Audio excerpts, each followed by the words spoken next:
সুপ্রভাত বন্ধুরা, ভারত মাতা কিচেনে তোমাদের সবাইকে স্বাগত জানাচ্ছি। আজকে তোমাদের সাথে আমি শেয়ার করব ভেজ এবং নন ভেজ মিক্সড করে একটা রেসিপি। তো সেটা হচ্ছে গাজর, বাঁধাকপি, ফুলকপি, এই ভেজগুলো দিয়ে তার সাথে ডিম দিয়ে একটা খুব সুন্দর একটা রেসিপি করব। তো সেটা তোমাদের সাথে শেয়ার করছি। তো কীভাবে রেসিপিটা করছি সেটা তোমরা দেখে নাও। তো চলো শুরু করা যাক। তো প্রথমেই কুচি কুচি করে কেটে রাখা গাজর, ফুলকপি, বাঁধাকপি এগুলো আমি সিদ্ধ করে নেব।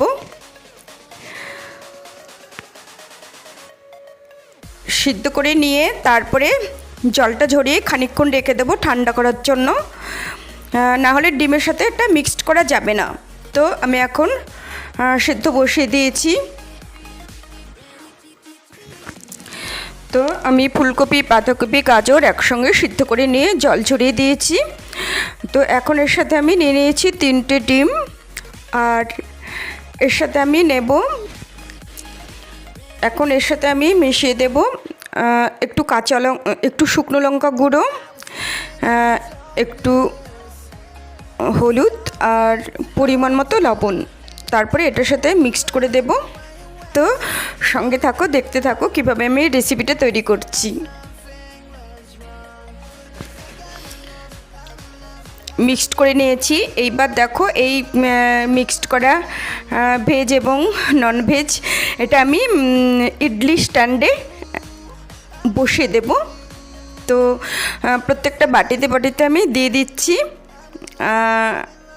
তারপরে ইডলি স্ট্যান্ডে আমি ভাপিয়ে নেব।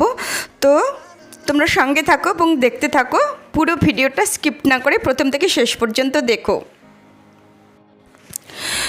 তো আমার ইডলি স্ট্যান্ডে বসিয়ে দিয়েছিলাম, সেদ্ধ হয়ে গেছে। এখন এগুলো আমি একটা একটা করে তুলে নেব। তো তুলে নিচ্ছি, দেখো খুব সুন্দর সেদ্ধ হয়ে গেছে ভাপে।